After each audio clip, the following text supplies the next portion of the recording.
Myself, Dr. S.K. Aminabi, Professor in the Department of Pharmacology from VV Institute of Pharmaceutical Sciences, Gudlavaleru. In the last class, we have discussed about what is hypertension, what is the pathophysiology of hypertension, and what is the how the BP can be controlled, that is by short-term control and long-term control. And next, we have also discussed about the classification of antihypertensive drugs. Okay, now let us see how these antihypertensive drugs will be acting in detail. And these antihypertensive drugs, before going to that, let us know most of the people are unfamiliar about what is the exact reason or whether there is rise in hypertension. And this hypertension, it is the common cardiovascular disease affecting people worldwide population. And next we can say that this BP, it is depends upon two parameters, that is cardiac output as well as systemic vascular resistance. Okay, and as these two parameter increases, the blood pressure also increases. Okay, so coming to the next one, first let us know what is the effect, how this BP can be controlled. As I had said in the earlier video, that rise in blood pressure is being identified by baroreceptors that are present in carotid artery as well as aorta. Whenever there is a fall in BP, that condition is identified by the baroreceptors, and these baroreceptors they send information to the adrenal gland, and because of that there will be sympathetic stimulation, so that because there will be activation of two receptors, that is beta 1 receptors. Because of the activation of beta 1 receptors, there will be increase in the heart rate, there will be increase in the force of contraction, and finally the cardiac output increases. And coming to the next one, activation of alpha 1 receptors. Okay, there will be increase in vascular resistance, so there will be increase in the blood pressure. Okay, and next the other system that is being activated is the renin, and this renin it helps in the conversion of angiotensin to angiotensin 1, which is further converted to angiotensin 2, and this angiotensin 2 will cause the secretion of aldosterone, so there will be increased sodium and water retention, so there will be increased cardiac output, and finally the BP increases. Okay, so this is how the BP is being regulated in our body. Okay, so coming to the next class of drug, let us discuss about the first class of drug, that is alpha.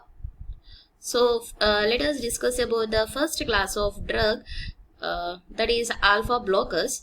Okay, alpha 1 blockers. Okay, those are we can say that these alpha blockers are of two types, that is selective as well as non-selective alpha blockers. Okay, non-selective alpha blockers, they act on both alpha 1 as well as alpha 2 receptors, and the drugs are phenoxybenzamine as well as phenethylamine.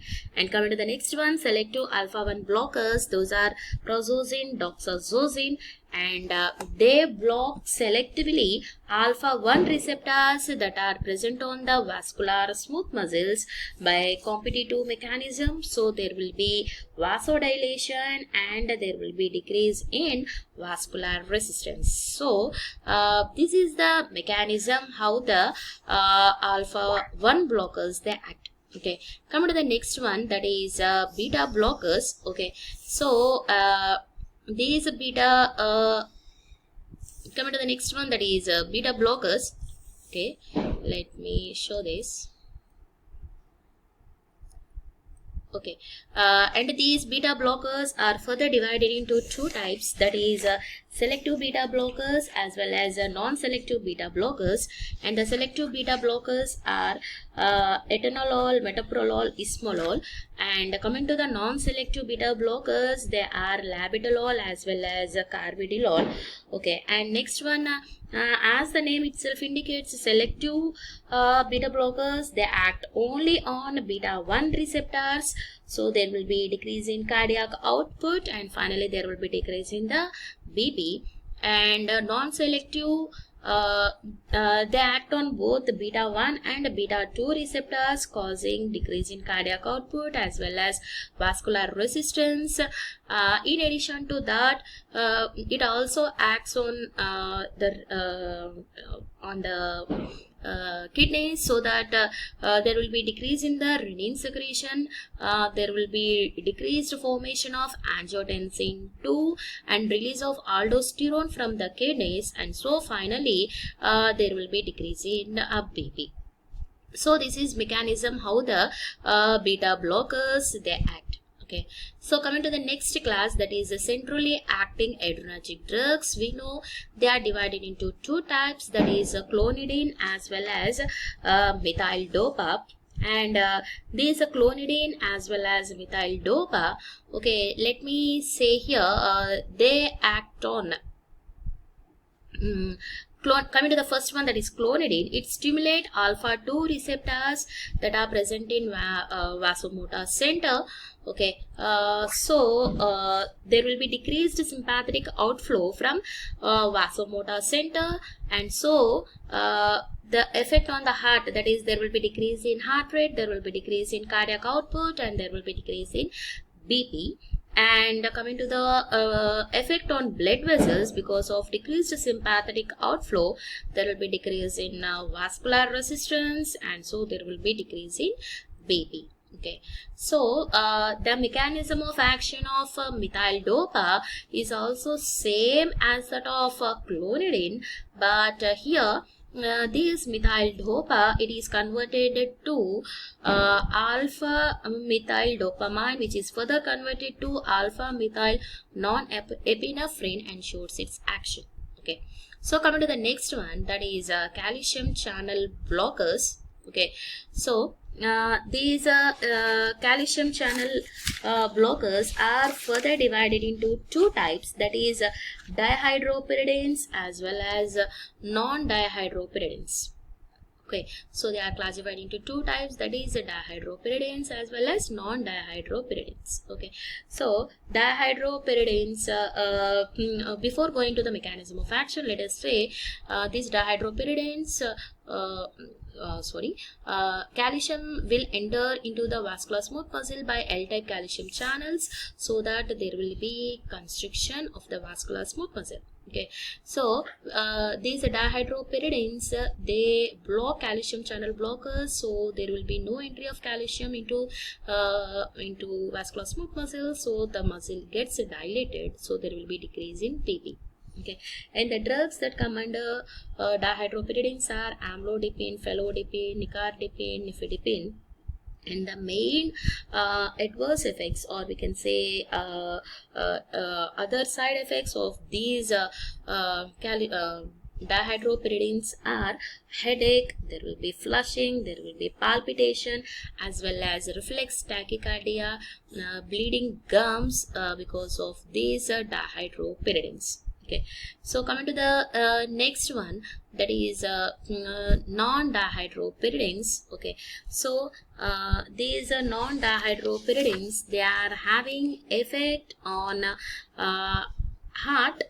They should be, so they have to be avoided in patients with cardiac dysfunction. Okay, so they decreases contractility, they decreases heart rate, they also decreases the conduction. Okay, so the drugs that we study under non-dihydropyridines are verapamil, diltiazem. Okay, and they have to be avoided in patients with the cardiac dysfunction. Okay, so that is about the next one, calcium channel blockers. Okay, so coming to the next one, we have to discuss about important class of drug, that is diuretics. Okay, so these diuretics are classified into three types, that is loop diuretics, and the drug we study is furosemide. Thiazide diuretic that we study is hydrochlorothiazide, and next one is the potassium sparing diuretic, that is triamterene as well as spironolactone. Okay, so coming to the one, sorry so coming to the one that is loop diuretics, and the drug that is used here is the drug that we study here is the furosemide. As the name itself indicates, it acts on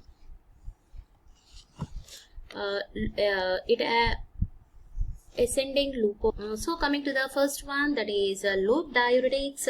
Furosemide, it is a potent diuretic which is effective orally, and it is this drug is taken orally, and there will be loss of chloride is more than the loss of sodium, and these loop diuretics, they act by inhibiting the reabsorption of sodium in the proximal tubule as well as ascending loop of Henle. Okay, so coming to the next one, thiazide diuretics. The drug is hydrochlorothiazide. These drugs are used in mild to moderate hypertension, and they are having very long duration of action. Okay, and these use of ACE inhibitors with thiazide decreases potassium loss by thiazides and enhance antihypertensive action. Okay, so that is about the thiazide diuretics. And coming to the last one, that is potassium sparing diuretics. The drugs are triamterene as well as spironolactone. Triamterene, actually it blocks the sympathetic nerve system, causing blood vessels to dilate, and there will be fall in BP, and it is a non-steroidal compound which can be administered orally. Okay, coming to the next one, spironolactone. It is an aldosterone antagonist, which antagonizes the action of aldosterone. Okay, so that is about this class, that is diuretics in detail. Coming to the next one, that is renin angiotensin aldosterone system. Okay, here we'll be discussing about three class of drugs.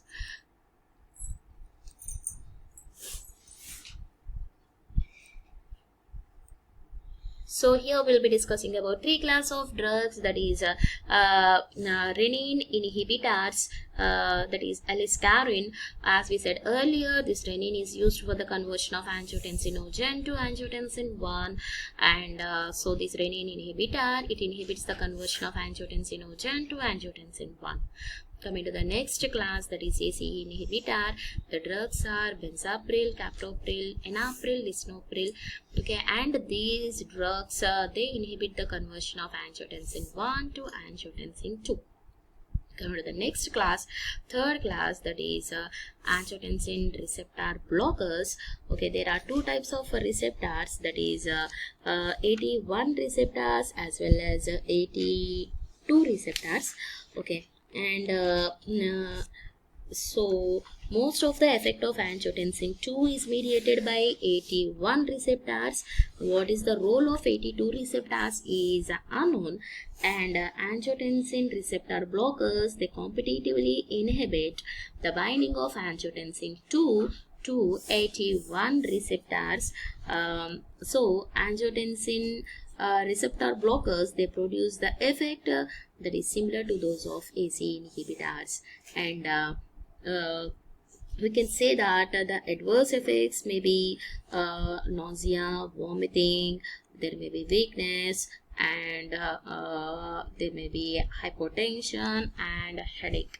Okay, so these are the class of drugs, that is diuretics, renin angiotensin aldosterone system. What are the various drugs that are acting, and calcium channel blockers, alpha 1 blockers, beta blockers.